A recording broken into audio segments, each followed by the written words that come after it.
हम लोग 106 नंबर का क्वेश्चन देखते हैं। यहाँ पे आप सभी लोग क्वेश्चन देख रहे हो। तो पूछा है, आचार्य चरक के अनुसार गुरु अभिसंधि और असात्म्य भोजन के सेवन से उत्पन्न पुनरावर्तक ज्वर, यहाँ पे है ना पुनरावर्तक ज्वर की बात की जा रही है, इसकी चिकित्सा में क्या प्रयुक्त करना चाहिए, ये पूछा हुआ क्वेश्चन। तो इसका रेफरेंस आप देखोगे ना, चरक चिकित्सा 3/343 पे है ये, जहाँ पे पुनरावर्तक ज्वर के बारे में बात की जाती है। वहां पे जब आप चिकित्सा देखोगे तो वहां लिखा हुआ है, गुरु अभिसंधि असात्म्यानाम भोजनात् पुनरागमे लंघन उष्ण उपचारादि, ओके, क्रम कार्यस्य पूर्वत। तो लंघन और उष्ण उपचार की इन्होंने यहाँ पर निर्देश दिए हुए हैं आचार्य। यहाँ पे सिर्फ एक ही पॉइंट रखा है, तो इस तरह से इसका आंसर है ना सी होता है। बट कंप्लीट आंसर जो आपको ध्यान रखना है, लंघन और उष्ण उपचार का प्रयोग यहाँ पर आचार्य चरक बताते हैं। ये रेफरेंस याद रखना जरूरी है, मैं फिर से रेफरेंस लिख रहा हूँ, चरक चिकित्सा 3/343, क्योंकि इसके ऊपर नीचे और दो क्वेश्चन है। नीचे उन्होंने बताया पुनरावर्तक ज्वर नाशक किरात तिक्तादि क्वाथ बताया हुआ है, वो आपको याद रखना है। उसके ऊपर देखो उन्होंने पुनरावर्तक ज्वर में अभ्यंग के बारे में बताया, और उसी के ऊपर बताया कि पुनरावर्तक ज्वर में यापन बस्ती का प्रयोग है, मृदु संशोधन का प्रयोग है, जांगल पशु पक्षियों का मांस रस। ये कुछ तीन चीजें बताए जो आपको याद रखना है, क्योंकि इसके पहले ये सारे क्वेश्चन पूछे जा चुके हैं, ये अब जाके पूछा है। तो ऐसा नहीं है कि जो पहले पूछ चुका दोबारा नहीं पूछा, वो भी पूछेगा। तो हमें इसके ऊपर नीचे जितने श्लोक है ना, वो पूरे उस पेज को पूरा ही रट लेना है आपको। पेज नंबर 175 है ये, ब्रह्मन जो, क्या नाम है, हम लोग रेगुलर जो यूज करते हैं, बराबर है, बुक है जो सत्यनारायण शास्त्री वाले, उसमें पेज नंबर 175 है। काशीनाथ पांडे वाले जो है ना सत्यनारायण शास्त्री, उसमें पेज नंबर 75 है। तो उस पे आप पूरा पेज ही पढ़ लेना, वो पूछेगा जरूर आपसे एग्जाम पॉइंट ऑफ व्यू से।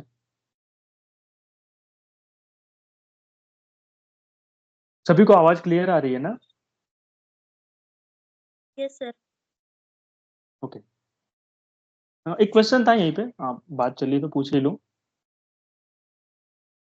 यहाँ पे लिखा भी है, तो सर्वकाल देय बस्ती कौन सी है?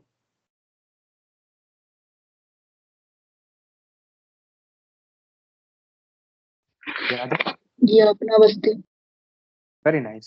सर्वकाल देय बस्ती जो है, यापन बस्ती है। तो इसको लिख लेना आप लोग, है ना। अब यहाँ पे नो डाउट जो पुनरावर्तक ज्वर में, इसमें ये सारी चिकित्सा लिखी है, लेकिन ये जो कंडीशन बताए कि गुरु अभिसंधि साथ में भोजन से उत्पन्न हो, तो ये एक चिकित्सा आएगी। अदरवाइज ये किया सब कुछ जाता है, पुनरावर्तक ज्वर में ही चिकित्सा लिखा गया है। तो आप जब उसको पूरा पढ़ोगे ना, तो आपको आंसर क्लियर होगा क्यों हो ये सी आंसर लगेगा, क्योंकि उसका रीजन ये है। आगे चलते हैं, क्वेश्चन नंबर 107 देखते हैं। यहाँ पर इन्होंने आचार्य चरक के अनुसार अतत्वाभिनिवेश की चिकित्सा बताई। मैं आपसे पूछना चाहूंगा, अतत्वाभिनिवेश का वर्णन कहाँ पे है, किस अध्याय में है? चरक चिकित्सा 10 अपस्मार चिकित्सा अध्याय। Very nice. अपस्मार चरक चिकित्सा 10 में वर्णन किया गया है। वहां पे 61 नंबर का श्लोक देखोगे ना, बहुत ही सिंपल है इसको पकड़ना, सिर्फ आपको ये पकड़ना है, संशोधन। हाँ, एक मिनट। हाँ, तो क्या लिखा है, चिकित्सा देखोगे ना, स्नेह उसका श्लोक ही है, स्नेह स्वेदोपन्नम संशोध्यम वमनादि भी कृत संसर्जनम मेद्य अन्न पाने रूपाचरित। देखो मेद्य अन्न यहाँ लिखा है, लेकिन यहाँ तीक्ष्ण संशोधन है ना, तो हमें इस पे नहीं जाना है। उन्होंने वमन आदि भी लिखा, वमन आदि मतलब पूरे पंचकर्म आ गए। तो स्नेह स्वेदन आ गया, पंचकर्म आ गया, संसर्जन आ गया, और मेद्य अन्नपान। तो इस तरह से आंसर ए सही होता है यहाँ, ये हमें याद रखना है एग्जाम पॉइंट ऑफ व्यू से। मैं आपसे एक क्वेश्चन पूछना चाहूंगा कि इसका निदान क्या है, अतत्व अभिनिवेश का। इसका निदान बहुत ही टिपिकल है, इसलिए मेरा इस पे थोड़ा सा ज्यादा प्रेशर रहता है कि आपको इसका निदान भी याद रखना चाहिए।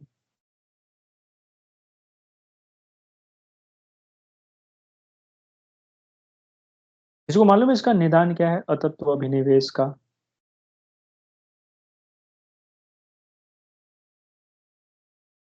एनीवन?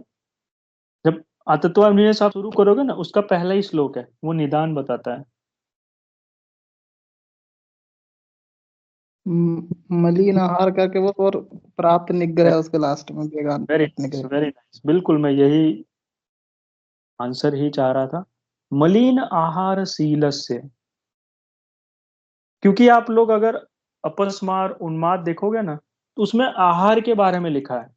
जैसे आप अपस्मार पढ़ोगे तो वहां पे याद है किसी को क्या लिखा है अपस्मार में? अपस्मार में रोगी किस तरह का आहार करता है?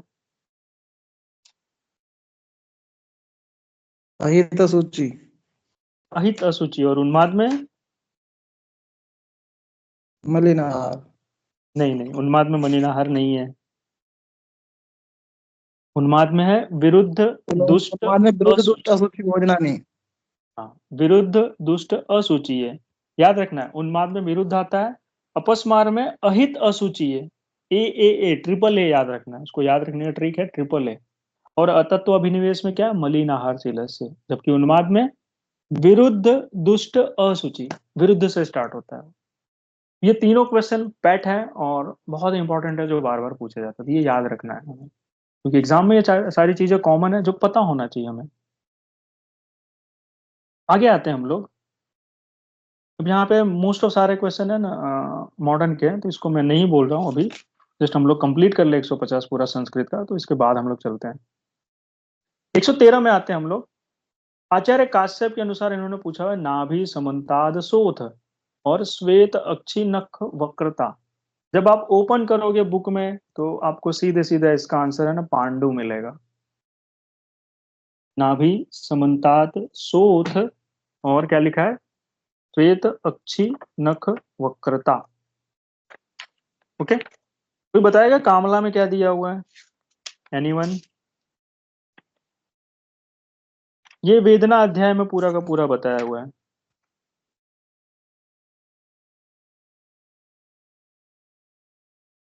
किसी को मालूम है?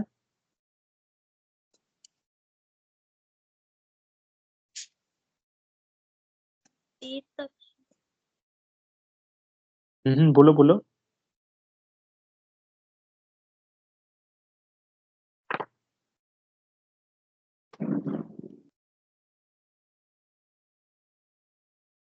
बताओ बताओ, क्या बता रहे हो? आपकी आवाज कट रही है थोड़ी सी।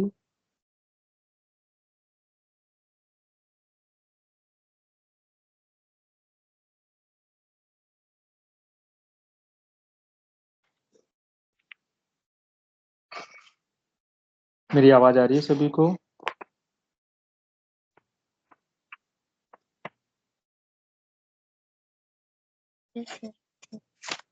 बताओ कामला में क्या दिया हुआ है?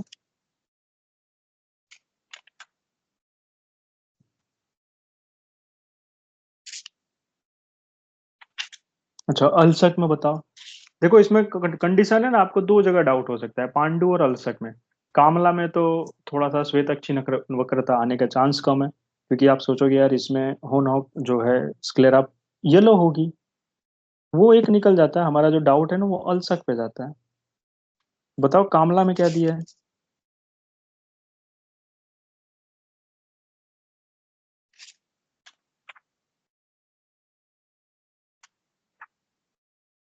एनीवन?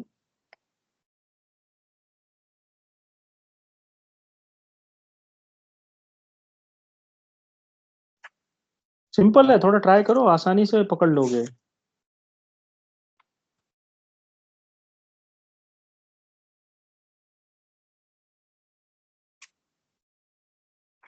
किसी को ट्राई नहीं करना है?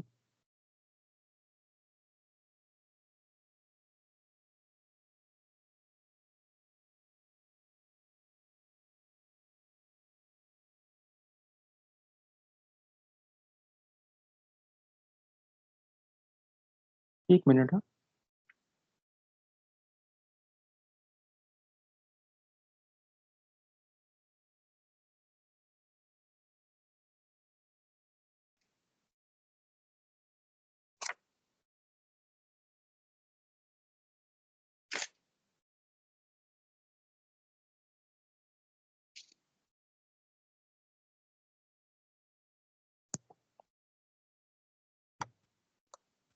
ओके, तो अगर हम इसमें बात करते हैं अलसक की, जिसको हमें ज्यादा कंफ्यूजन है, अलसक में अगर आप देखोगे ना तो कुछ तीन चीजें आती है, जैसे कि सीरो न धार्यति, जो कई बार एग्जाम में आया हुआ है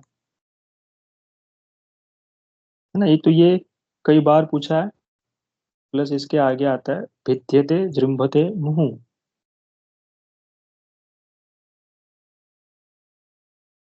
बार बार क्या करता है, जम्हा ही लेता है बच्चा। इसी में दूसरा आता है स्तनम पिबती न अत्यर्थम, यानी ब्रेस्ट फीडिंग भी नहीं कर पाता। स्तनम पिबती ना अत्यर्थम, इसमें ये लक्षण जो है ना विसूचिका और अल्सक दोनों में देखने को मिलते हैं। बोथ, नॉट ओनली फॉर अल्सक, इट इज फॉर विसूचिका एंड अल्सक, है ना। ये आप सभी को पता है।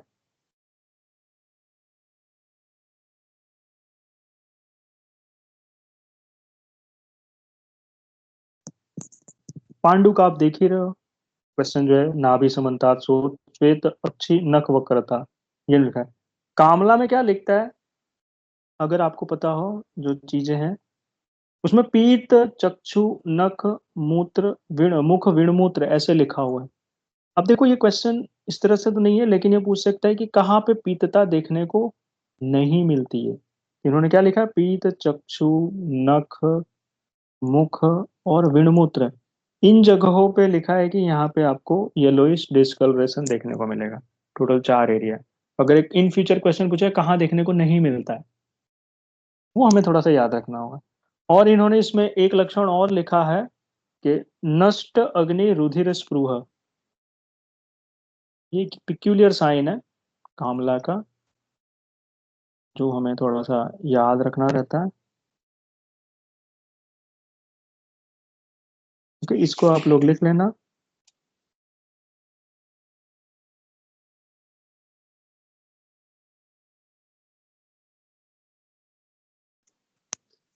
और इसमें देखते हैं अर्थ में लक्षण जो है, सिंपल सा उन्होंने लिखा है कि अर्थ जो क्वेश्चन आता है कि किस रोग में बालक कृश होगा, तो इसी अर्थ रोग में कृश रहता है। आप श्लोक देखोगे तो आपको समझ में आ जाएगा। श्लोक में क्या कहते हैं, बद्ध पक्व पुरीषोत्तम। अब देखो क्वेश्चन यही बनेगा कि अर्थ में पुरुष पक्व आता है या फिर अपक्व, तो ये फ्यूचर क्वेश्चंस हो गए। पुरीसत्वम सरक्तम वा कृशात्मनः, सरक्तम वा कृशात्मनः, क्वेश्चन ऐसे बनता है। ये हमें थोड़ा सा याद रखना है एग्जाम पॉइंट ऑफ व्यू से, जो पूछा जाएगा आपसे, है ना। तो ये चारों चीजें आपको लिख लेनी है, क्योंकि एग्जाम में ये सारी चीजें आपसे पूछी जाएंगी वन बाय वन करके। ओके, तो ये हाईलाइट कर लो आप सभी लोग।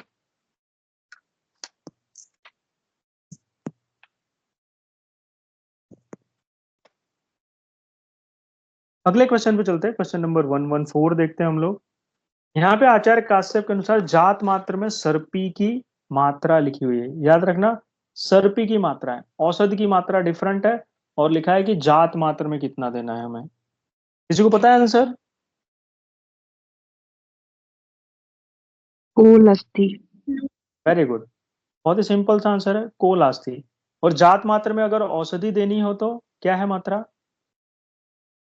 बिडंग फल। बिल्कुल सही, इसका आंसर क्या हो जाएगा, विडंग फल। अगर आपको ये दो चीजें पता है तो कंफ्यूज होने का कोई मौका ही नहीं है, आसानी से अपना आंसर सही होता है। तो हम गलती कहाँ कर जाते हैं, यहीं कर जाते हैं। अब इसने एक अच्छी बात ये की कि विडंग फल नहीं लिखा। अगर इसने पहले ही आंसर विडंग फल दिया तो बहुत सारे लोग गलती करने के चांस बढ़ जाते हैं, क्योंकि सर्पी है क्या है हम कभी कभी ध्यान नहीं दे पाते हैं। तो पेपर अगर इस हिसाब से देखा जाए तो ऑप्शन रखने वाले ने इजी ऑप्शन रखे हैं, बट पीजी में ऐसा नहीं मिलेगा। पीजी में ना ऑप्शन स्टैंडर्ड रहेंगे, आपको विडंग जरूर मिलेगा अगर ये क्वेश्चन हुआ तो याद रखना है हमें, जात मात्र में औषधि विडंग फल मात्र है, और जात मात्र में सर्पी यानी घी की मात्रा अगर आएगी तो वो हो जाएगी कोलास्थि संहिता। ओके, आगे आते हैं, क्वेश्चन नंबर 115। यहाँ पे कृमि दंतक देख रहे हो, आचार्य सुश्रुत के अनुसार। तो जब आप मुख रोग खोलोगे तो वहां पे पूरा पूरा निदान स्थान 16वां चैप्टर जो है वो, सॉरी 22वां चैप्टर, कृमि पूरे दंत मुख रोग पूरे बताया। तो कृमि दंतक जो है ना, ये वात की वजह से होता है। मैंने बार बार जब निदान स्थान पढ़ाया तो उस टाइम पे आपको बताया कि ये जरूर पूछेगा पूछेगा पूछेगा, और 100% पूछेगा। कृमि दंतक एक पेट क्वेश्चन है और बहुत ही इंपॉर्टेंट, तो ये आपको याद रखना है। इसका रेफरेंस आप लोग लिख लो, सुश्रुत निदान 22। 22 चैप्टर है कि 16 है? 16 बॉस। 16। 16 है। देखो आप लोग इस पे भी ध्यान नहीं दे रहे, मैं बोल रहा हूँ तो। क्वेश्चन ये भी पूछा जाएगा क्योंकि अष्टांग हृदय के निदान में 16 है और अष्टांग हृदय के चिकित्सा में 22 है, जबकि सुश्रुत की चिकित्सा में 16 है और सॉरी निदान में 16 और चिकित्सा में 40 चैप्टर है। ये भी आपसे पूछेगा कि सुश्रुत संहिता में निदान स्थान में कुल अध्याय की संख्या बताओ, चिकित्सा स्थान में अध्याय की संख्या बताओ, ये पूछता है क्वेश्चन। तो आपको इसमें भी अलर्ट रहना है। लोग क्वेश्चन नंबर 116 देख रहे हो, उल्बक रोग की बात किया हुआ है। इसको हमें सिंपली याद रखना, उल्बक ये सहज रोग है। तो इसका आंसर हो जाएगा ए, सहज रोग। ये आप लोगों को हाईलाइट कर लेना है।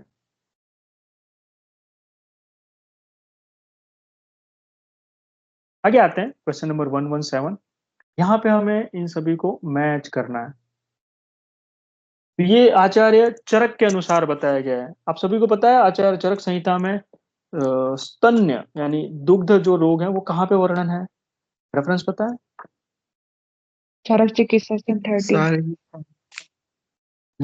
चरक चिकित्सा 30 30वां चैप्टर। 30। वेरी नाइस, है ना। तो चरक चिकित्सा 30 में आप देखोगे ना, आई थिंक, हाँ, इसका रेफरेंस चरक चिकित्सा 30 रखते हैं। रखते क्या है ही, रखना क्या है। तो वहां पे पूरा का पूरा जो स्तन्य दोष है ना उसके बारे में बताया हुआ है इन्होंने। तो वहां पे आप देखोगे चरक चिकित्सा 30 में, तो इन्होंने कुछ चीजें बताएं स्तन्य दोष कौन कौन से हैं। तो वैरस्य, विवर्णता, अति स्नेह और गुरुता रखा हुआ है। तो इसके कोड्स वगैरह हैं, चिकित्सा स्थान पढ़ाते टाइम इसके कोड्स हैं, उससे ही याद होता है। अदरवाइज ये थोड़ा सा हार्ड टॉपिक माना जाता है स्तन्य दोष और उसके लक्षण, क्योंकि बहुत सारी चीजें उसमें से छोटी छोटी चीजें रखे हुए, ये एक एक वर्ड रख के पूछे हुए हैं। अब यहाँ पे सबसे पहले दिया है कि कृच्छ्रेण च विवर्धते। अब इसका एक कोड है कि भाई कोई चीज अगर वीरस है, मतलब टेस्ट नहीं आ रहा है, तो बच्चा उसको नहीं खाता है या फिर नहीं पिएगा। और स्तन्य ही अगर वीरस है तो उसको पिएगा नहीं और कृच्छ्रता से बढ़ेगा। तो वायरस में क्या है, कृच्छ्रेण विवर्धते, इसमें ए आ जाएगा। विवर्णता अगर आप देखोगे, विवर्णता सबसे पहले तो यही पूछा जाता है कि वात पित्त कफ किसके दोष हैं। पता है विवर्णता किस दोष की वजह से होता है? यू नो, ये भी क्वेश्चन आया हुआ है कि किस दोष के दुष्टि की वजह से विवर्णता स्तन्य दोष देखने को मिलता है। पित्त की। वेरी नाइस, पित्त के संसर्ग की वजह से होता है। वायरस जो है वात के संसर्ग की वजह से है ना। तो विवर्णता की वजह से आप देखोगे यहाँ पे श्वास आएगा, यहाँ पे नंबर 4 आएगा। आप इसको जब वहां पे ओपन करोगे तो वहां पे श्वास लिखा हुआ है विवर्णता में।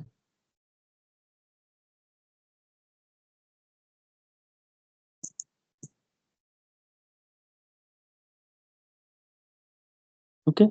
अति स्नेह देखोगे तो अति स्नेह जो है कफ की वजह से होता है, कफज विकार है ये। थोड़ा सा सही कर देते हैं।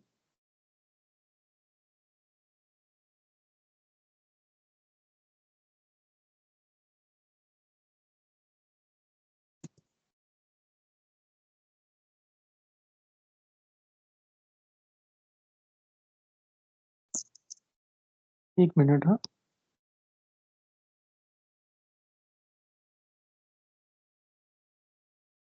सॉरी, विवरणता में ना 3 आएगा, नॉट 4 है। मैं गलत बोल गया आपको। यहाँ पे 3 आएगा। भिन्न विट, विवरणता में ना भिन्न विट है, मतलब जो मल है ना वो फटा हुआ आएगा। ये आपको रखना है इसमें याद। तो अगर हम इसमें आते हैं क्या क्या आंसर है, तो आप देखोगे वायरस से हमने 2 लगाया तो 2 हमें यहाँ पे मिल रहा है और नीचे है।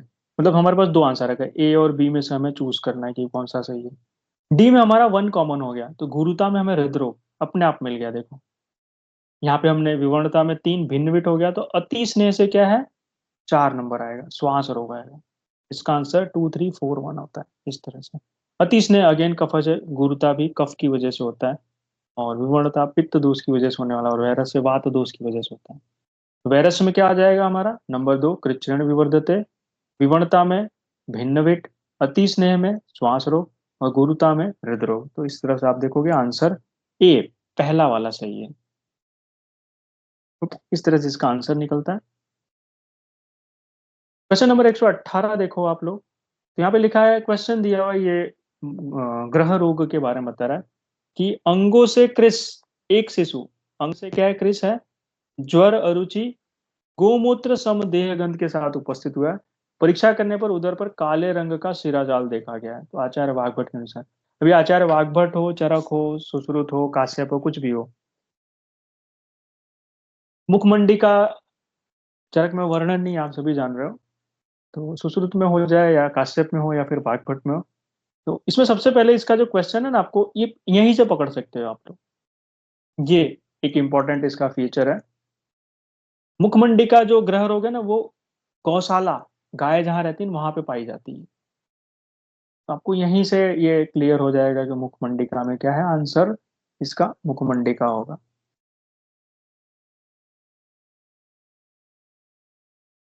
है ना। तो ये इसका सही आंसर है मुखमंडिका। रेवती जो है ना, ये मधुर कटुरस है, मधुर कटुरस। पितृग्रह है, ये सवगंधी है, सवगंधी एंड अम्ल वसागंधी।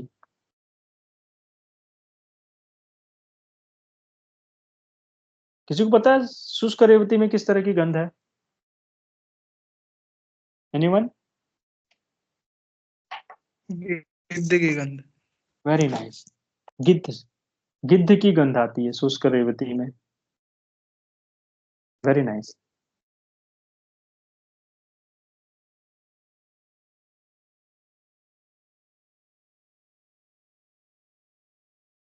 है ना, तो इस तरह से हमें ये आंसर पता होने चाहिए जो यहाँ पे बताया हुआ है।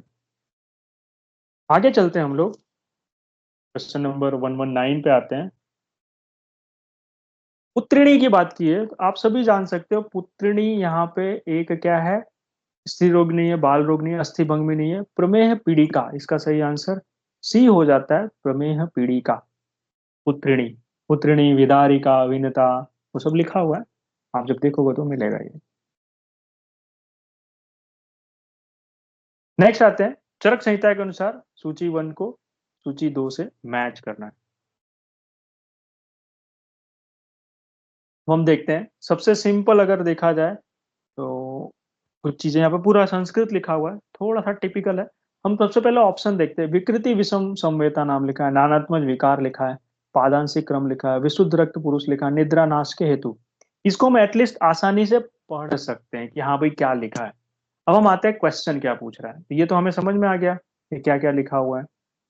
सबसे पहले लिखा है संतो यात्य अपुनर्भवाम अप्रकम्य भवंती च, है ना। फिर लिखा है अवयव प्रभावान अनुमानेन एव प्रकृति वायु एव च अपरिसंख्यानाम आविष्कृतानाम व्याख्याताः इंद्रियार्थम निच्छन्तम सव्याहत हत पक्रु वेगतम अव्याहत प्रकृत वेगतम। अब हम इसको वन बाय वन देखते हैं कि कहाँ कौन मैच कर सकता है। हम नानात्व विकार में जाए तो इसमें से कौन सा मैच होगा, अगर हम देखें तो एक वायु और ये अपरिसंख्य जो है, ये दोनों मैच हो सकते हैं, हमें ऐसा लगता है, राइट। आप लोग बताओ क्या मैच होगा इसमें से, अगर हम इसको देखें।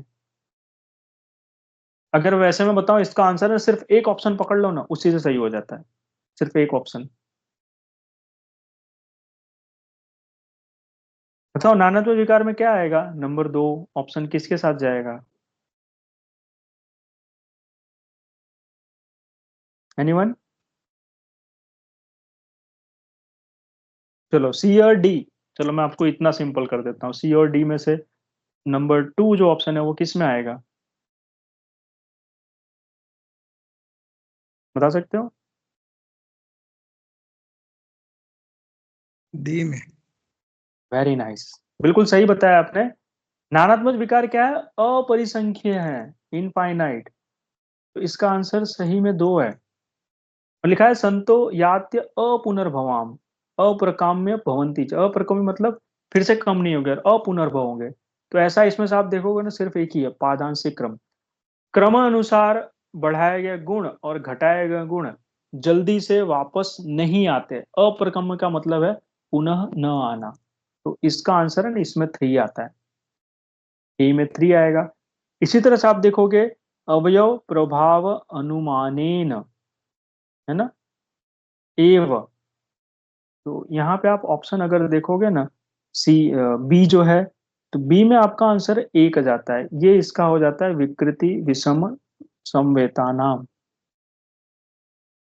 है ना, बी में 1 आता है। आप ओपन करोगे तो मिलेगा जहाँ पे प्रकृति सम संवेद और विकृति विषम संवेद चरक निदान 1 में दिया हुआ है ये, है ना, चरक निदान 1 में है ये। प्रकृति वायु एवच, इसको आप आसानी से पकड़ सकते हो।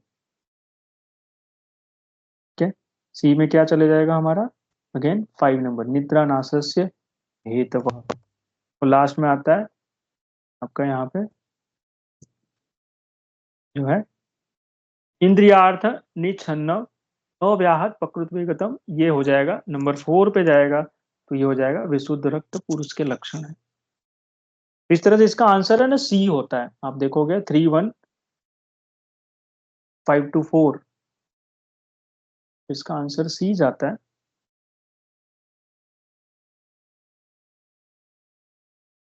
एक क्वेश्चन मतलब एक आंसर पकड़ने से ना बाकी सब निकल जाता है। एक भी अगर आपने सही कर लिया, एक या दो, बाकी सब आसानी से सही कर लोगे आप। ये कहीं कुछ एक जैसा नहीं है, सब अलग अलग है। इस तरह से आप इसको सही कर सकते हो। थोड़ा सा ट्रिकी है, लेकिन आप थोड़ा सा ध्यान दोगे आसानी से निकलता है ये क्वेश्चन। नेक्स्ट आते हैं क्वेश्चन नंबर 121 देखते हैं। सर इसमें रेफरेंस इसमें अलग अलग जगह से है। देखो जैसे ये विकृति विषम वेता नाम वाला दूसरा ऑप्शन, ये चरक निदान 1 से दिया हुआ है। देन ये नानात्मक विकार जो है ये अ, महारोगा अध्याय से आया हुआ है। पादांशिक क्रम आपका चरक सूत्र 11, जहाँ पे ओक साथ में बताया वहां से आया। विशुद्ध रक्त आपका चरक सूत्र करके जहाँ पे विधि सुणिति अध्याय से, ये क्वेश्चन विधि सुणिति से है। तो अलग अलग जगह से है, विधि सुणिति अध्याय है। इसका कोई पर्टिकुलर रेफरेंस नहीं निकला, सबका अलग अलग है। तो आप जब वहां से ढूंढोगे ना मिलेगा आपको, है ना। ये ओक सातवें में मिलेगा आपको, जहाँ पे ओक सातवें का वर्णन है। ओके, नानात्मक विकार में आपको बता रहा हूँ जहाँ पे महारोगाध्याय है। महारोगा या ये खुड्डाक रोगाध्याय है ना, उसके पहले 19 या 20 चैप्टर है, 19वां या 20वां चरक सूत्र में, वहीं पे दिया हुआ है ये। इस तरह से आपको ये सारे क्वेश्चंस मिल जाएंगे वहां पर, सब जगह से कलेक्ट किया हुआ अच्छा क्वेश्चन है। और फेमस लोग है, ये सारे पूछे जाते हैं, आप देखोगे तो वहां पूछे गए हुए। क्वेश्चन नंबर 121 देखते हैं हम लोग। आचार्य सुश्रुत के अनुसार यहाँ पे बात की है, तो सबसे पहले ध्यान रखना आचार्य सुश्रुत के अनुसार ये बातें पूछी गई हैं।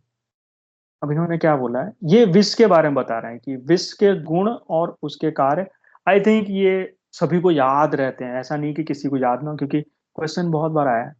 लघु गुण की बात करें, one of the dangerous and most important, अगर आपको ये सबसे ज्यादा पूछा हुआ क्वेश्चन है लघु गुण के, विष के लघु गुण की वजह से क्या होता है।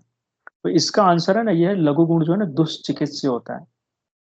क्योंकि लघु यानी माइन्यूट होने की वजह से कहीं भी एंटर कर जाता है, इसको बाहर निकालना मुश्किल होता है। व्यवहारिक गुण क्या करता है? प्रकृति भजेत। थोड़ा सा टिपिकल था यहाँ पे, इसको फाइंड आउट करना, क्योंकि नया वर्ड पूछा इन्होंने। तीक्ष्ण क्या करेगा? तीक्ष्ण मर्म बंधन को तोड़ देता है।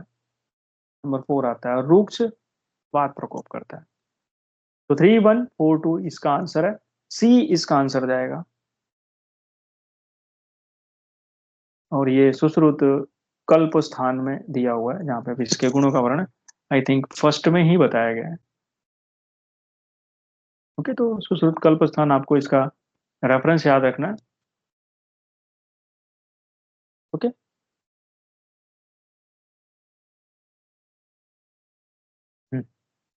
ये आते हैं माधव निदान में, ये बताया कि आचार्य माधव के अनुसार ज्वर मुक्ति का लक्षण नहीं है। तो ज्यादा कुछ नया नहीं बताया, जैसा चरक सुश्रुत में बताया ना, ज्वर मुक्ति का लक्षण शीर्ष कंडु मुख पाक स्वेद, ये सारे लक्षण आते हैं। तो आप देखो ये भी ज्वर मुक्ति का ये भी है, ये भी है।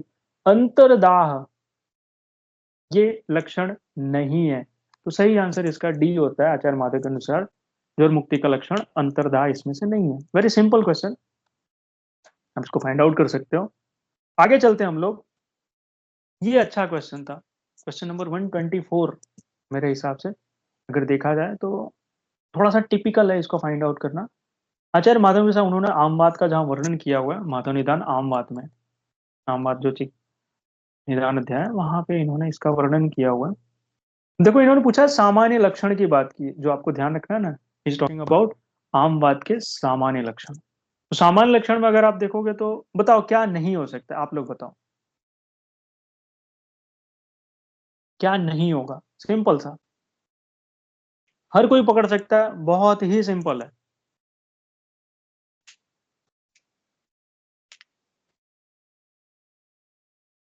आम बात में इसमें से एक कौन सा लक्षण नहीं देखने को मिलता है?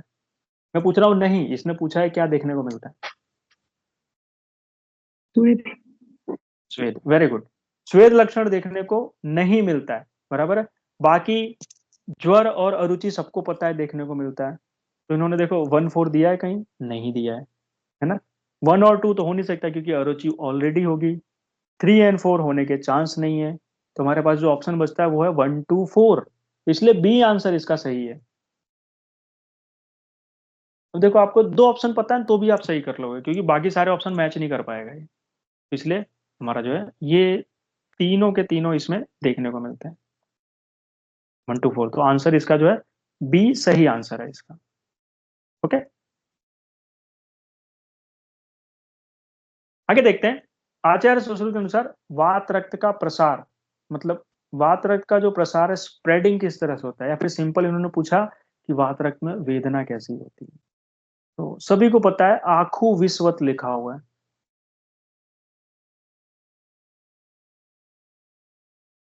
आखू विश्वत, आचार्य सुश्रुत ने वात रक्त का वर्णन कहाँ किया है? सुश्रुत निदान 1। Very good. सुश्रुत निदान 1 में इसका वर्णन है वात रक्त का। वहां जाके देखोगे तो आखू लिखा है, आखू का मतलब चूहा होता है। ओके, नेक्स्ट आते हैं क्वेश्चन नंबर 126। कुष्ठ रोग शीर्ष के मैंने अभी तक अपनी लाइफ में 2 पेशेंट देखे हुए हैं और दोनों में हमने रक्त मोक्षण किया है। कुष्ठ रोग शीर्ष आप देखोगे तो जानो संधि श्रृगालवत लिखा है। कुष्ठ रोग मतलब श्रृगाल मतलब सियार के मुंह के समान, एग्जैक्टली जैसा लिखा है ना वैसा देखने को मिलता है। मुझे वो वीडियो मिलेगा तो मैं वीडियो शेयर करता हूँ, क्योंकि हम लोगों ने उसका रक्त मोक्षण किया हुआ है। और थाई रीजन के मीडियल एस्पेक्ट में जब आप देखोगे ना तो जानु के ऊपर वेन दिखने लगती है, उस वेन से ही हम लोगों ने रक्त मोक्षण किया था। और लगभग लगभग 100 ml के आसपास ब्लड निकाला था। उसको ब्लड निकालने के बाद जो पेन था, स्वेलिंग थी और फीवरिश कंडीशन, मतलब वहां पे टेम्परेचर जो देखने को मिलता है वो गायब हो गया। तो सिंपल इसका सीधा सीधा आंसर है जानु संधि।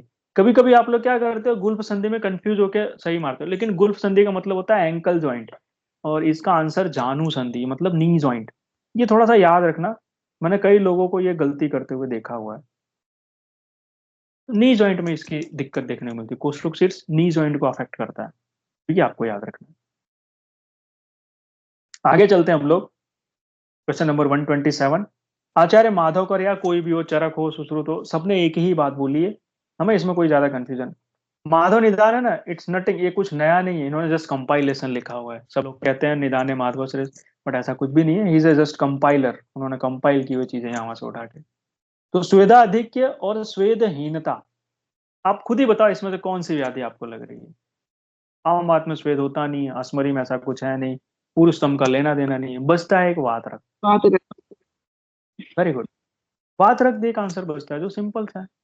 और दूसरा कहाँ देखने को मिलता है, किस व्याधि में स्वेदाधिक या स्वेदहीनता देखने को मिलती है, और कौन सी एक व्याधि है? कुष्ठ। कुष्ठ। वेरी गुड, कुष्ठ में भी ये लक्षण हमें देखने को मिलता है, चरक संहिता में वर्णित है। कुष्ठ में भी लिखा है कि स्वेदो अति न वा, मतलब एक्सेसिव स्वेटिंग भी होगी या फिर नहीं होगी। तो कुष्ठ रोग का भी ये लक्षण है, ये भी हमें याद रखना है। ओके,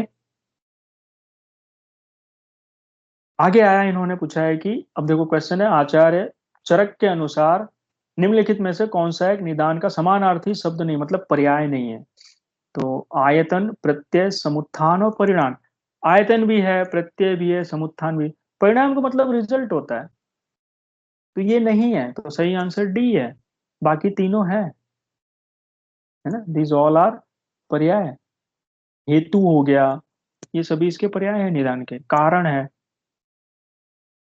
दीज आर ऑल पर्याय हो निदान। तो ये भी एक सिंपल सा क्वेश्चन था मेरे हिसाब से। ब्लड यूरिया मैं बता ही देता हूँ कैसे निकालते हैं ऑलवेज। तो यहाँ पे इन्होंने क्या पूछा है, इन्होंने बोला है कि एक 60 वर्ष का रोगी है, उसके ब्लड में यूरिया, इसको हम लिखते हैं ब्लड यूरिया 60 mg/dl है। इसका फॉर्मूला होता है,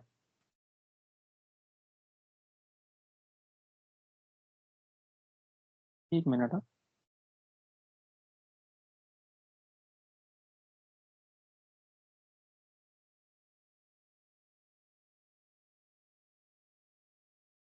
इसका फॉर्मूला देखोगे, BUN = यहाँ पे लिख देता हूँ।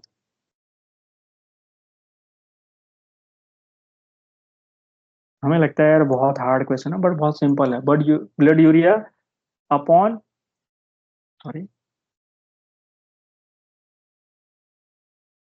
ब्लड यूरिया mg/dl में होना चाहिए, जो वैल्यू है इसके अपॉन में आपको 2.14 से इसको डिवाइड कर देना इस वैल्यू को। तो ऑलवेस्ट हमारे पास वैल्यू है, ये 60 mg/dl है। ध्यान रखना mg/dl में ही वैल्यू होनी चाहिए, इसकी रिक्वायरमेंट है। 60/2.14 करोगे तो आप अप्रोक्सीमेट कौन सी वैल्यू मिलेगी, आप ही बताओ आंसर। आंसर आपके सामने है, सिंपल। हमें लगभग अगर हम 2 से डिवाइड करते हैं तो 30 मिलता है ना, 30 mg/dl। और 30 के आसपास कौन सा आंसर है, आंसर ये है। It's so simple. लेकिन आपको फॉर्मूला पता होना चाहिए, जो कंडीशन है वो ये है। ओके, ये इतना सिंपल आंसर है इसका। आगे आते हैं, उन्होंने एक केस रखा हुआ है, क्वेश्चन नंबर 130। 35 ईयर का पर्सन है, दुर्बलता है, थकान है, श्रमजन्य कृच्छ्र उच्छ्वसन, मतलब इसको हम कहते हैं एक्सर्शनल डिस्निया। एक्सर्शनल डिस्निया मतलब कुछ काम करता है तो सांस फूलने लगती है, ये एक रीजन हो गया। दूसरा है कान बजना, इसको हम संस्कृत में कहते हैं कर्णयो स्वनः। पीड़िकाओं में दर्द, पीड़िकाएं मतलब जिसको हम पिंडिका, एग्जैक्टली ये पिंडिका, पिंडिका मतलब काफ मसल, काफ मसल में पेन। और अत्यधिक निद्रा, अत्यधिक निद्रा मतलब हमेशा सोने वाली कंडीशन, थकान की वजह से। सो उसमें सर्वजनिक कृच्छ श्वसन होता नहीं है, थकान लगती नहीं है, पीड़िका में दर्द नहीं होता। ज्वर में ऐसा है नहीं, है ना, वात व्याधि में भी ऐसा नहीं देखने को मिलता है। आपको कर्णयो स्वनः और ये श्रमजन्य कृच्छ उच्छ्वसन, ये पांडु में देखने को मिलता है। आप चरक चिकित्सा जब 16 पढ़ोगे ना, यहाँ पे वहां पे ये लक्षण लिखे हुए हैं, कर्णयो स्वनः करके लिखा हुआ है, अगर आपको याद हो। और क्या लिखा हुआ है, किसी को याद है पूर्व रूप क्या लिखे हैं पांडु के, एनीवन रिमेम्बर्स? स्वेदा स्पंदन भाव, स्वेदाभाव सरमस्त था। Very good, very good, very good. ये उसके पूर्व रूप लिखे हुए हैं पांडु के, है ना। प्लस आपको सामान्य पढ़ोगे, लक्षण है। हाँ सॉरी सॉरी, सामान्य लक्षण है। और संप्राप्ति में आप देखो लिखा है ना, सो अल्प रक्तो अल्प मेदस को निसार शिथिल इंद्रिय, ये उसके इन्होंने संप्राप्ति में जाके लिखे हुए हैं। पूर्व रूप में देखोगे तो वहां पे लिखता है हृदय स्पंदनम रोक्षम स्वेदा भाव श्रमस्तथा, ये इसका पूर्व रूप है। सामान्य लक्षण कुछ और है, सामान्य लक्षण में कर्ण छेद लिखा हुआ है। आपने जो अभी बताया ना वो पूर्व रूप है, हृदय स्पंदनम रोक्षम स्वेदा भाव श्रमस्तथा, ये पूर्व रूप है। अगेन आई रिपीट, ये पूर्व रूप है किसका, पांडु का। तो इस तरह से आप देखोगे ना क्वेश्चन, तो हृदय स्पंदन जो मैंने आपको बताया कि श्रमजन्य श्वसन हो गया, कर्ण छेड़ी मतलब कान में बजने जैसे, सीटी बजने जैसी आवाज हो गई, ये सब इसके लक्षण जो आपको देखोगे। अगेन आप जब चिकित्सा खोलोगे तो वहां पे लिखा हुआ है दुर्बल है, श्रम भ्रम निपीड़ित है, ऐसा करके वर्ड लिखा हुआ है। तो ये पांडु रोग इसका सही आंसर बनता है यहाँ पर। चरक चिकित्सा 16 में आप जाके श्लोक पढ़ोगे ना, आई थिंक 10 के बाद में 11वां या 12वां श्लोक मिलता है कुछ, तो जहां तक मुझे ध्यान आ रहा है जस्ट पूर्व रूप के बाद में ही लिखा हुआ है, लक्षण जो है ना उसके बाद ही लिखा हुआ है, आप वहां देखोगे मिल जाएगा। आगे चलते हैं हम लोग, थोड़ा सा फास्ट होते हैं ना। ये नया क्वेश्चन था, अभी तक किसी ने सोचा नहीं था कि इन सबको साथ में मिला के दिया जाए, और ये बन जाता है कंफ्यूजिंग, हर कोई नहीं सही कर पाएगा इसको। श्लोक याद वाले भी कंफ्यूज हो जाते हैं कि यार किसका किस में था, अपरिक्लिन था, स्याव था, क्लिष्ट था, प्रक्लिन था, सब एक जैसा ही लगता है। ओके, तो वन बाय वन आप देखोगे। सबसे पहले अगर निकालना है तो स्याव सूनम सवेदनम, बता सकता है किसका है कोई? एनीवन?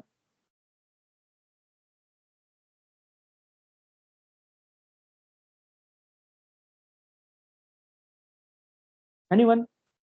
स्याव सूनम सवेदनम, क्वेश्चन में ही आंसर है, चलो मैं इतना बता दूं आपको, आपकी थोड़ी सी हेल्प कर देता हूँ। Question is it self answer. श्रावक। वेरी गुड, श्याव वर्त में इसका आंसर है ना। फिर आता है सूनम अंतः क्लिन्नम स्त्रवत्य अपि, अंतः क्लिन्न है और स्त्राव हो रहा है। Okay, so this will be the answer for number 4, प्ल क्लिन्न वर्तम का आंसर है ये। ठीक है, बी में नंबर 4 जाएगा। और यस्य धौतानी धौतानी संबध्यते पुनः, ये अपरिक्लिन्न का लक्षण है। तो ये दोनों में ना आपको याद रखना पड़ेगा कौन किसका है। फिर बचता है एक, मृदु अल्प वेदनम ताम्र यद वर्तम समम एवं च, ये हो जाता है नंबर 3 के लिए क्लिष्ट वर्तम। तो 2413 इसका आंसर ए सही होता है। ये एक अच्छा क्वेश्चन था, आते हुए भी आप गलत करने के चांस ज्यादा हो जाते हैं, लेकिन कुछ इजी चीजें इसमें अगर आपको ध्यान हो तो ही निकाल सकते हो आप, लाइक दिस, है ना। So this was very much easy to find out, इस तरह से आप इसको सही कर सकते थे। आगे चलते हैं हम लोग, 132 नंबर का क्वेश्चन। आचार्य सुश्रुत के अनुसार इन्होंने पूछा है कि इसमें से कौन सा वातज असाध्य रोग है। तो वातज असाध्य पूछा, सबसे पहले तो आपको पकड़ना पड़ेगा भाई वात वाले रोग कौन से हैं, है ना।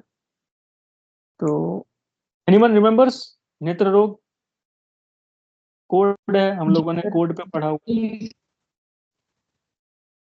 बताओ। भी अज्ञात अषाद था, तो निमेश था वो अषाद है। हाँ हाँ, और गंभीरी का भी अषाद है, तो वन और फूड का आंसर हो जाएगा। ठीक है। सी आंसर रहेगा। जलस्राव कहाँ की व्याधि है, या फिर कौन से दोष वाली व्याधि है जलस्राव और परिमलाई कांच?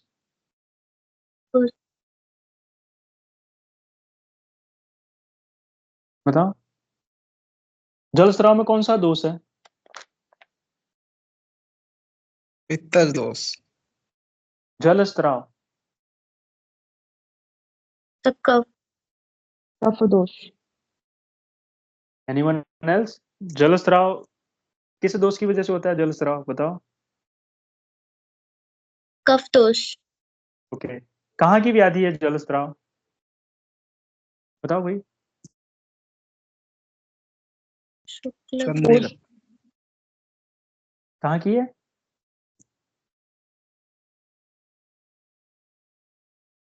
शुक्लगत। संधिगत। कंफर्म कर लो आप लोग, शुक्ल है या संधि है? संधि दोष। संधिगत है, ठीक है।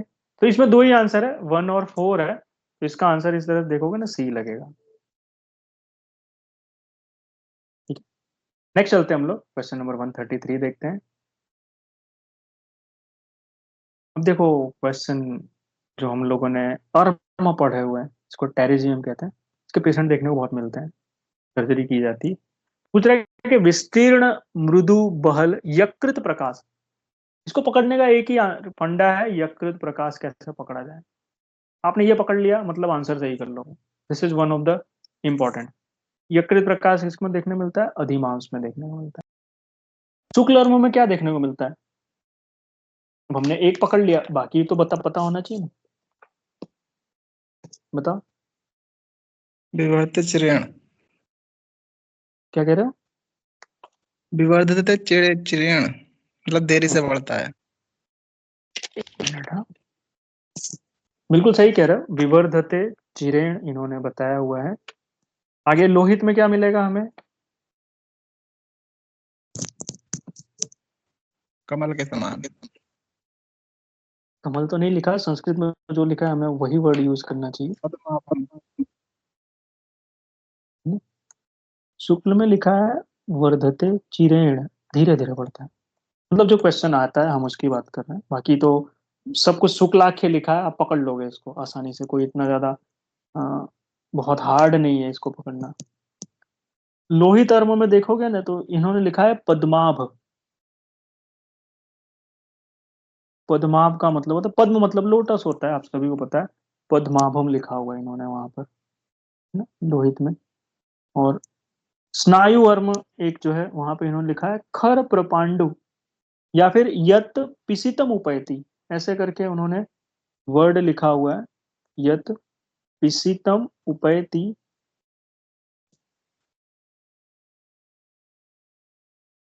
और लिखा है खर प्रपांडु,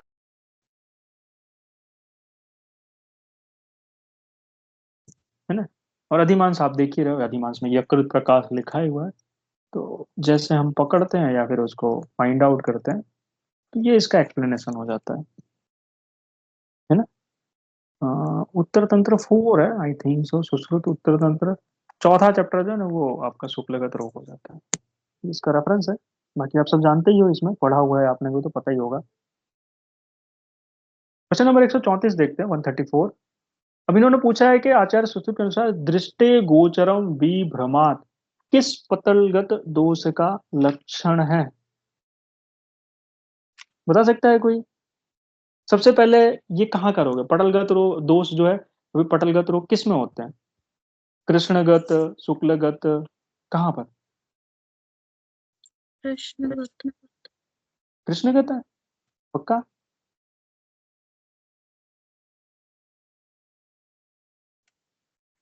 कृष्णगत है, आर्यू राय? दृष्टि में वो। दृष्टिगत है। कृष्णगत में सवर्ण शुक्र, अजका जात, अक्षी पाकात, ये रोग दिए हुए हैं। कृष्णगत रोग कितने हैं पता है? नंबर ऑफ कृष्णगत रोग बता सकते हो?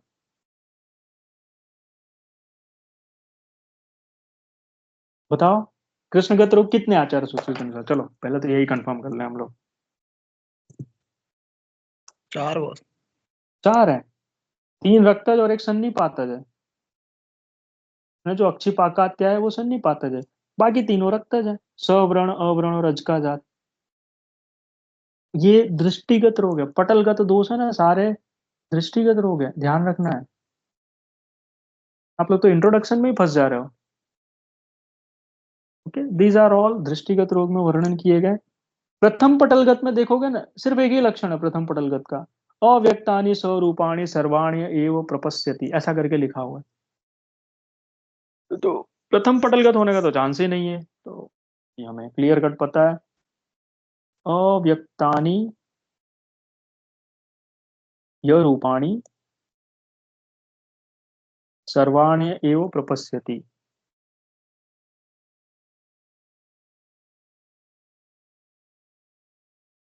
है ना। तो ये आपका प्रथम पटल, सारे के सारे लक्षण है ना, द्वितीय पटलगत में ना बहुत सारे लक्षण लिखे हुए हैं, बहुत सारे।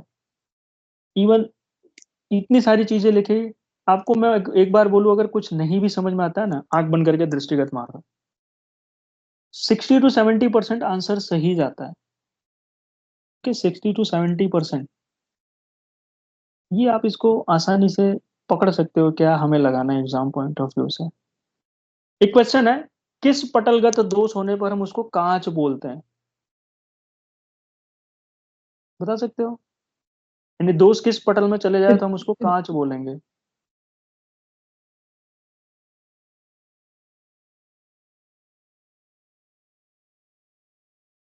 एनीवन? तृतीय। तृतीय में, वेरी गुड। इसमें चले जाएगा तो कांच बोलेंगे। द्वितीय में रहता है तो इसको तिमिर कहते हैं। दूसरे पटलगत में जब तक दोष है तो उसको तिमिर बोलेंगे, तीसरे में कांच है, चौथे में जाने पर लिंगनाश बन जाता है वो, है ना, क्योंकि पूरा का पूरा टोटल डार्कनेस आ जाती है, तो उसको हम लिंगनाश के संज्ञा देते हैं, ऐसा लिखा हुआ है। यहाँ पे आप देखोगे ना, तृतीय पटलगत में अगर हम बात करें, उन्होंने लिखा है कि ऊपर नहीं देख पाता है, दृष्टि के मध्य में दोष हो तो दो, जिसको डिप्लोपिया कहते हैं, ट्रिप्लोपिया, क्वाड्रिपोलिया, यानी 4 देखेगा, 5 देखेगा, मल्टीपल विजन आते हैं, है ना। इसमें एक चीज और बताइए, तृतीय पटल में ही लेंस के रंग में परिवर्तन आता है। नो डाउट हम तृतीय पटल आश्रित होने पर ही कांच कहते हैं और ये यहाँ पे होता है, लेकिन इन्होंने एक लाइन बोली कि तृतीय पटल आश्रित दोष के पार्श्व होने पर पार्श्व की वस्तु नहीं देखता, इस अवस्था को तिमिर बोला हुआ है। एक लाइन है पूरी की पूरी, जब आप पढ़ोगे ना सुश्रुत उत्तरांत में, तो वहां पे ये एक वर्णन आया हुआ है, उसको थोड़ा सा ध्यान रखना। उसको भी तिमिर बोल रहा है इन्होंने, उस अवस्था को तिमिर बोला है। जब वो तृतीय पटल आश्रित दोष की बात करते हैं, तो वहां पे जब पार्श्व में दोष होगा तो उसको तिमिर अवस्था बताई हुई, तो एक बार उसको थोड़ा सा ध्यान रखना आप लोग। बाकी रोग की बड़ी अवस्था में दूर की वस्तु पास में देखना, पास की वस्तु दूर देखना, जिसको हम लोग कहते हैं भाई रेफ्रैक्टिव एरर है ना। मंडल है, पताका है, मरीचि है, कुंडल है, मेघ अंधकार, देन सूची पासम न पश्यति, मक्षिका मशक केश जालक, और ये जो क्वेश्चन लिखा है दृष्टि गोचर विभ्रमात्, ये सब द्वितीय पटलगत दोष के लक्षण है, सबके सब। तो ये आपको याद रखना है। नीचे आते हैं, अशस्त्रकृत रोग। Anyone? I think it's simple, इतना हार्ड नहीं पूछा है इन्होंने।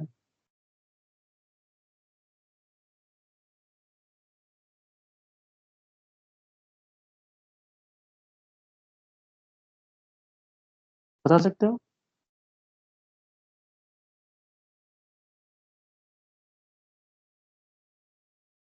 अशस्त्रकृत रोग कौन सा है?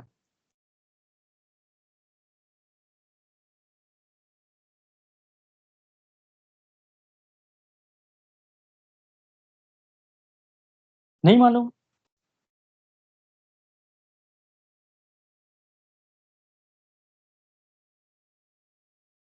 चलो, एनीवन कोई बताना चाहेगा?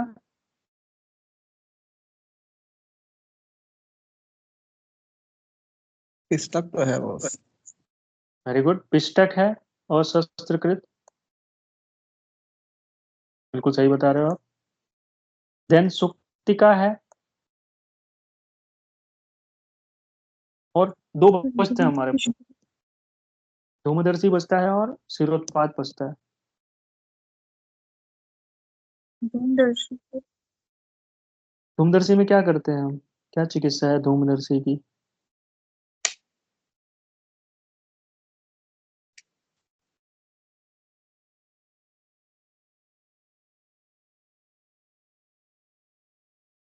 बोलो।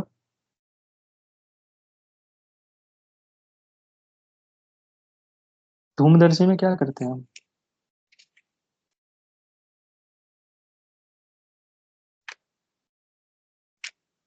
एनीवन? धूमदर्शी की चिकित्सा? अच्छा चलो, धूमदर्शी छोड़ो, सिरोत्पाती बता दो। धूमदर्शी में बता दूंगा।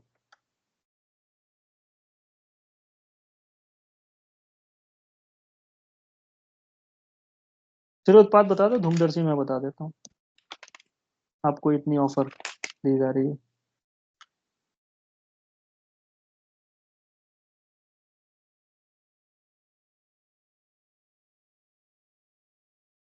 एनीवन?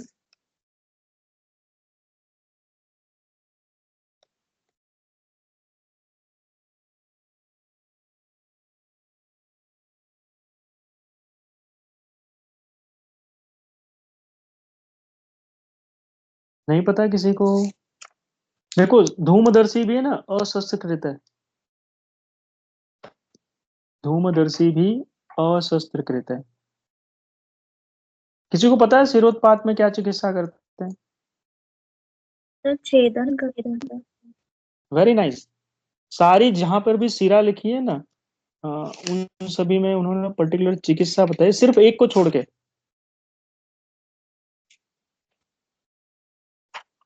ध्यान है किसी को?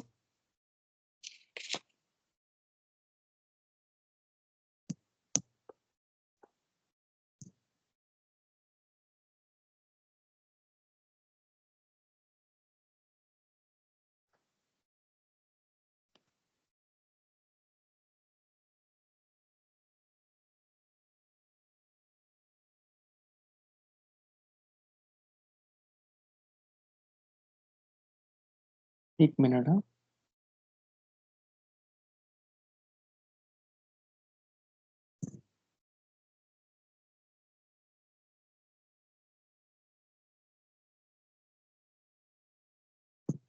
शिरोत्पात में है ना वेदन है, छेदन नहीं है। आप जो बताना चाह रहे हो ना, शिरा जाल और शिरा पीड़िका में छेदन है। छेदन मतलब कट एंड रिमूव, वेदन मतलब पंक्चर की बात की जा रही है, तो यहाँ पे वेदन आएगा। तो इस तरह से इसका आंसर अगर हम देखते हैं तो 134 बनता है, बी आंसर इसका सही होगा यहाँ पर 135 में। आगे चलते हैं। अष्टांग हृदय के अनुसार लेपन, तो ये अष्टांग हृदय सूत्र 1 का श्लोक है। तो आप सभी को शायद फर्स्ट ईयर में आप सभी ने सुना होगा, प्रीणनम जीवनम लेपो स्नेहो धारण पूर्ण है, याद है? लेपो स्नेहो धारण पूर्ण गर्भोत्पादस्य, ऐसे करके श्लोक है ना। तो यहाँ पे आ जाता है रस, रक्त, मांस, मेद, अस्थि एंड मज्जा। तो इसका आंसर आप देखोगे तो लेपन पूछा है तो मांस आएगा। इट्स वेरी सिंपल, मांस धातु की बात कर रहे हैं यहाँ पर। क्वेश्चन नंबर 137 देख रहे हो, ये भी अष्टांग हृदय 12वें चैप्टर में दिया हुआ है। जहाँ तक है सूत्र 12, सूत्र स्थान 12वां चैप्टर है शायद, जहाँ पे दोष वर्णन किए जा रहे हैं, दोषों के कर्म वगैरह। तो इसका श्लोक आप देखोगे लिखा है ये जो है कि प्राणो अत्र मूर्धग, ओके, ये प्राण वायु का श्लोक है। प्राणो अत्र मूर्धग, बुद्धि हृदय इंद्रिय चित्त धृक, ये उसका कर्म है, धारण करता है ना।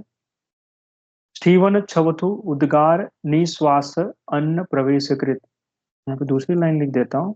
स्टीवन छवथु उद्गार निश्वास अन्न प्रवेश कृत, अन्न प्रवेश भी ये प्राणवायु का काम है। ये सारे के सारे कर्म जो है ना इसी के हैं, प्राणवाद के। इसका सही आंसर सी होता है, प्राणवायु। ठीक है, तो इसको आप लोग हाईलाइट कर लेना, सही आंसर इसका जो है प्राणवायु होता है। ओके,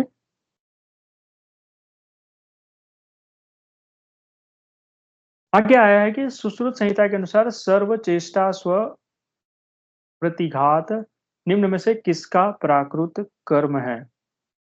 ठीक है, तो ये है ना ऊज का कर्म है। जब आप चरक सुश्रुत सूत्र 15 पढ़ोगे तो वहां पे ये दिया हुआ है, यहाँ पे सारी धातुओं का फंक्शन है।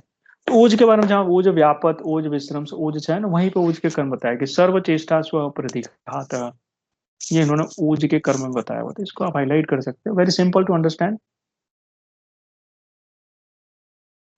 क्योंकि मांस के कर्म की डिटेलिंग नहीं है, रक्त की डिटेलिंग नहीं है, ना मज्जा की डिटेलिंग है, सिर्फ ऊज के कर्म के बारे में डिटेल में बात की है।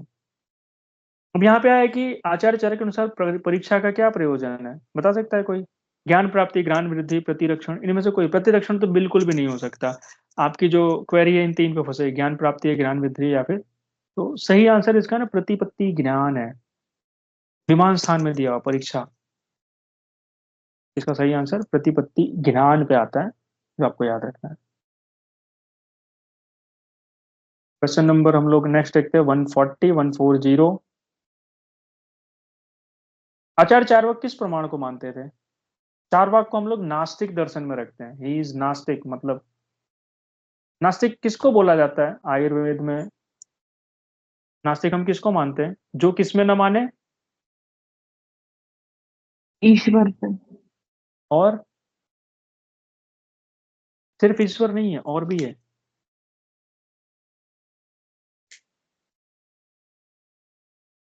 पुनर्म जन्म में न माने, वेदों को न माने, मोक्ष को न माने, ईश्वर को न माने, ये 4 क्राइटेरिया है। इसी वजह से स ईश्वर निरीश्वर ऐसे दर्शन है ना, जैन बौद्ध, इनको बीच में रखा हुआ है। चारवाक नास्तिक है, उन्होंने सीधा सिर्फ और सिर्फ एक ही दर्शन माना, एक ही प्रमाण माना, जो है प्रत्यक्ष। मतलब मेरे आंखों से जो दिखे मैं वही मारूंगा, बाकी I will not accept anything else. इनका एक फेमस श्लोक है, यावत जीवेत घृतम पिबेत ऋणम कृत्वा घृतम पिबेत यावत जीवेत सुखम जीवेत, ऐसे करके श्लोक है। तो प्रत्यक्ष को ही मानते हैं, जो मैं देखूंगा वही मानूंगा, ऐसा इनका कहना है। बाधन, बताओ ये क्वेश्चन, ये है ना चरक चिकित्सा पहले चैप्टर का पहला पाद, प्रथम पाद का है। अभिषेक। बता सकता है किसका आंसर है, कोई बता सकता है? बाधन, अभिषेक। ओ भेषज, वेरी गुड। तो इसके दो भेद हैं, एक है बाधन और एक है सानुबाधन, ओ भेषज के।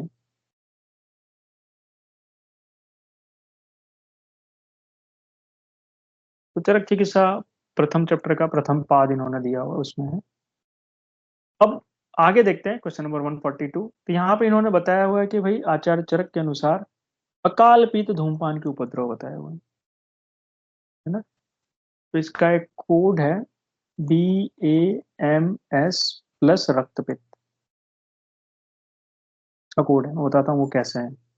इसको हम कहते हैं बाधिर्य, आंध्य, मूकत्व, सिरोग्रह और रक्तपित्त। मैं इसको लिख देता हूँ, इजी रहेगा आपको अंडरस्टैंड करना।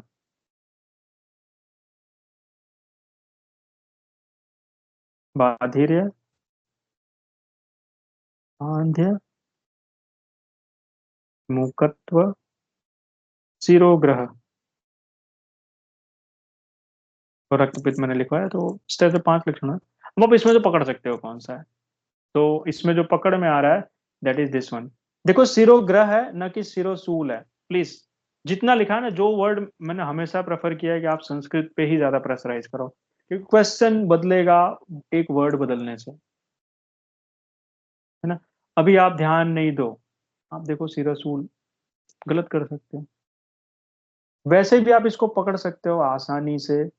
वमन, धो निकल जाएगा, वमन नहीं होता है। पीनस नहीं होता है, पी, तो दोनों आंसर निकल गए, ए और डी दोनों, बचता है सिर्फ C. Very simple to find out, अगर आपको एक दो भी पता है तो इसका सही आंसर सी है ना।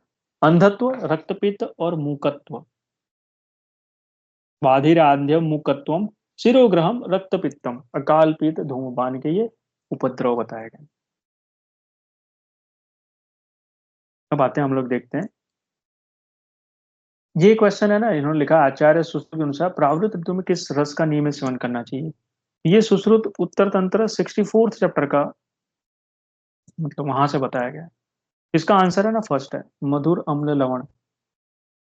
क्यों? क्योंकि इसमें वात का प्रकोप होने वाला रहता है ऑलरेडी, जैसे ही वर्षा ऋतु होगी, जस्ट बोलते हैं बॉर्डर लाइन पे आके खड़ा है।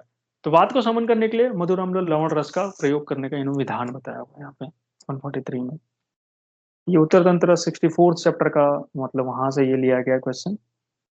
आगे चलते हैं हम लोग, क्वेश्चन नंबर 144 देखते हैं। आचार्य चरक ने तेल को क्या कहा है? It's, I think it's so simple question. तेल किसके लिए बताया बताओ? इन्होंने आचार्य चरक ने तेल को क्या बोला है? श्रेष्ठ बोला हुआ ऊपर से। त्रिदोष प्रशमन हो नहीं बाल सकता, से वेरी गुड। इसका सही आंसर है वात श्लेष्म प्रशमना नाम श्रेष्ठम। वात पित्त हो नहीं सकता, क्योंकि वात पित्त का प्रशमन नहीं करता, तेल पित्त को बढ़ाता है। ठीक है, तो ये बी भी आंसर कट हो गया, सी भी आंसर कट हो गया। त्रिदोष प्रशमन कर नहीं सकता क्योंकि पित्त को बढ़ाता है। तो हमारे पास एक ही आंसर बचता है, वात श्लेष्म प्रशमना नाम श्रेष्ठम।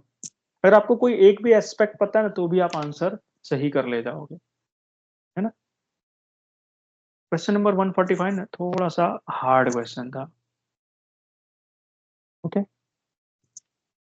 इन्होंने लिखा है कि महर्षि पतंजलि के अनुसार अनुत्तम सुख लाभ किसके पालन से होता है? एनीवन?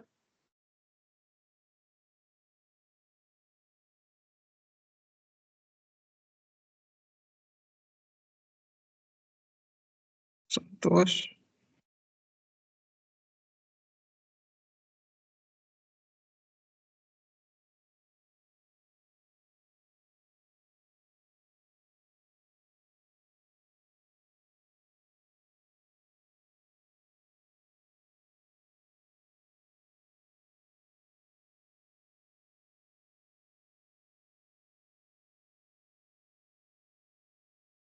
Just a minute. हाँ,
ओके।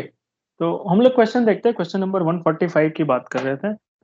तो महर्षि पतंजलि के अनुसार अनुत्तम सुख लाभ की बात किया गया है। ये जो है ना वर्ड साधना पाद से लिया गया है। साधना पाद, पतंजलि योग सूत्र है, उसमें ये सेकंड चैप्टर है। चैप्टर अगर पतंजलि योग सूत्र की बात करोगे, जिसको हम लोग पतंजलि PY करके लिखते हैं, पतंजलि PYS, इसका चैप्टर 2 है। चैप्टर सेकंड में साधना पाद में है ये। इसका आंसर जो है ना वो है संतोषाद अनुत्तमम सुख लाभम। तो इसको लिखते हैं संतोषाद अनुत्तम सुख लाभ। इस तरह से इसका आंसर लिखा हुआ है। तो आप इसको फाइंड आउट कर सकते हो इस तरह से।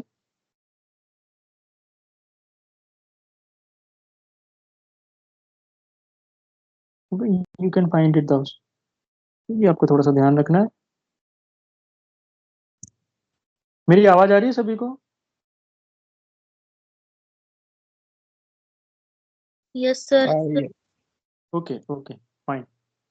थोड़ा सा आगे चलते हैं फास्ट।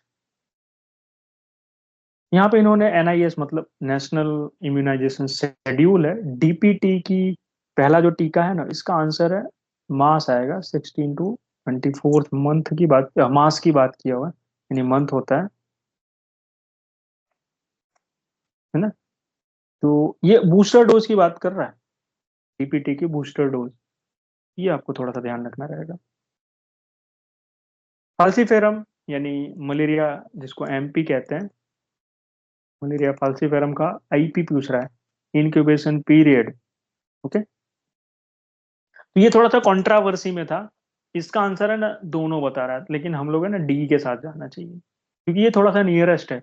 ये एक्सीड कर जा रहा है, 17 डेज है ना, क्योंकि मैक्सिमम 14 डेज है इसीलिए। और इसने यहाँ 14 दिया हुआ है, लेकिन ये ज्यादा एक्यूरेट आंसर होता है। 147 का D जो है ना, ज्यादा एक्यूरेट आंसर है। ये एक्सीड कर जा रहा है 17 D, तो इसलिए हम इसको आंसर नहीं लगा रहे। बाकी ये कंट्रोवर्सी में डाला हुआ है। देखो वो क्या आंसर लगाते हैं आंसर की में। इसके बाद इन्होंने पूछा है कि दरवीकर के अनुसार किस वेग में हिक्का देखने को मिलती है। सिंपल वेरी, पंचम वेग में हिक्का देखने को मिलती है। सुश्रुतकल्प स्थान का ये क्वेश्चन है। दरवीकर के पांचवें वेग में हिक्का देखने को मिलती है। सिंपल वन वर्ड आंसर है ये। इसके बाद है निम्नलिखित में कौन सा एक दूसरी विष का लक्षण सूत्रों के अनुसार पूछ रहा है। तो पर्सन को जृंभा आएगी, अंग मर्द आएगा, निद्रा आएगी, उल्टियां नहीं होती हैं।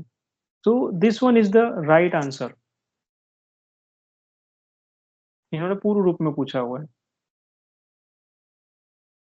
ओके, तो कौन सा पूर्व लक्षण नहीं है? So answer will be छर्दी।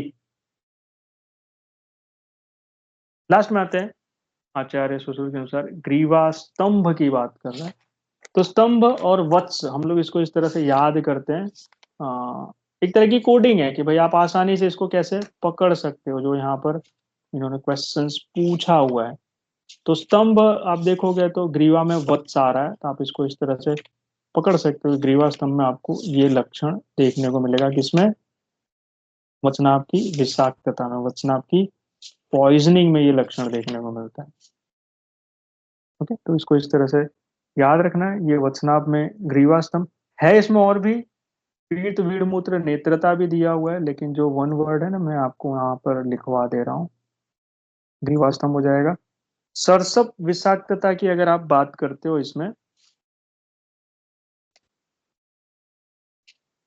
Just a minute,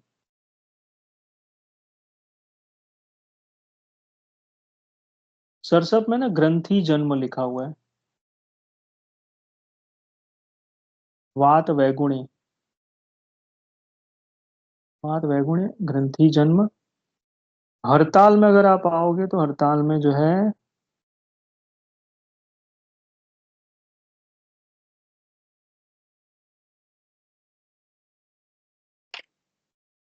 एक मिनट है,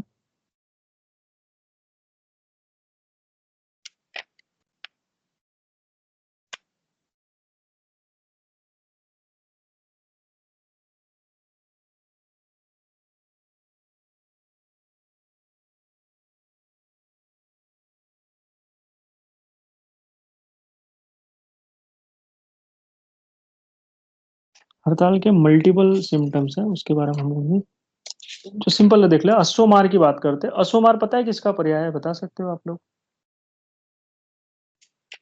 एनीवन?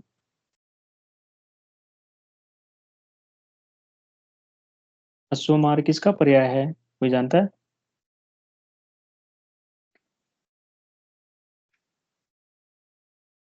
याद है किसी को अश्वमार किसको बोलते हैं?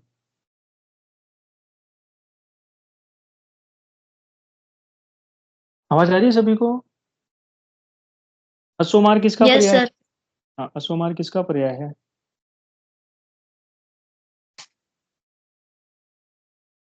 अश्वमार करवीर का पर्याय है। करवीर, जिसको हम लोग नेरियम इंडिकम कहते हैं ना, उसका पर्याय इन्होंने बताया हुआ है। ये थोड़ा सा आपको याद रखना है अश्वमार के पर्याय के बारे में। ओके,